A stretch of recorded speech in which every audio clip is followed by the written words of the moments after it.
Welcome to Our Jewish Roots.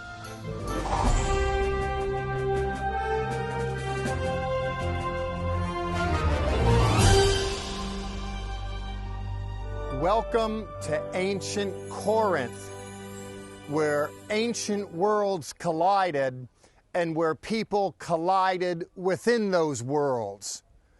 Evidence of this multicultural environment is still gleaned from this site 2,000 years after the biblical story was played out here. Even it extends way beyond that. We have the once great temple to Apollos to my west.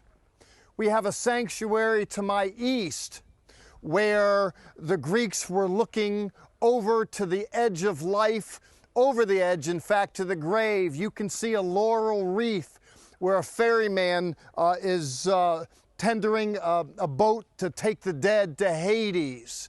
We can find just to my north what was the site of the temple of Aphrodite's. Just straight away is the Ionian Sea, which took sailors due west to Italy. And then not far from here, there's a port where ancient Corinth could, in a reasonably short period of time, get connected to the Aegean Sea. And by virtue of that, Asia Minor and points east. Corinth, it was a vast city. A few 100,000 people lived here, and it's estimated by some that 200,000 of them were Jews. All kinds of people came to this place, and all kinds of ideas were represented in this place. On Paul's second missionary journey, Paul injected a new way of thinking into this world. As we're told in Acts chapter 18, he made his way to Corinth after Athens. And there he, we're told, entered into a synagogue. He always could get a speaking engagement. He was a member of the Parushim, the Pharisees, so he can get invited in. But then he taught strange new things and invoked the ire of some by virtue of his so doing.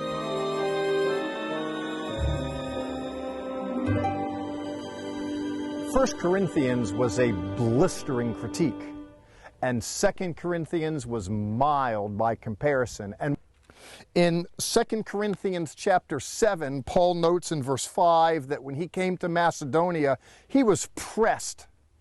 But then in verse 6, he gives voice to a comfort that he received when Titus came to him bringing good news.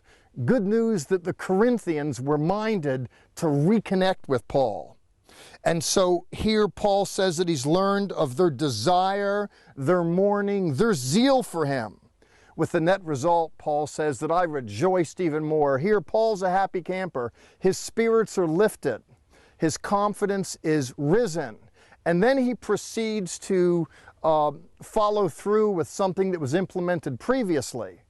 Previously, Paul, the apostle to the Gentiles, had encouraged the church in Corinth to help the brethren in Judea. Paul was interested in reaching beyond Judea, but he wanted the non-Jewish congregations to reach back to Judea. Now, isn't that something that's lacking today? And then in chapters 8 and 9, he proceeds to advocate for an offering.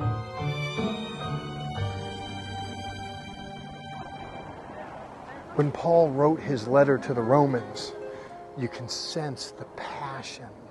The letter is effusive, it's dripping with feeling. Paul says, my heart's desire and prayer to God for Israel is that they might be saved. He's so very gracious. He says, I bear them witness they have a zeal for God, but it's not according to knowledge. Paul, the apostle to the Gentiles, had a love for his Jewish brethren. In fact, the epistle even begins, he says in chapter 1, that the gospel is for the Jew first and also for the Greek. It seems to me that the church has its various traditions, but we do well to open up the primary literature. And therein, when we read Paul's writings, we can sense his heart. Better it is, it seems to me, that we get in touch with what he had to say over and against what the traditions of the day might be. And so for that reason, I advocate that we do well to walk in the footsteps of the Rabbi from Tarsus, to read his word and to follow his example, because that is truly where we learn what it means to be Christian.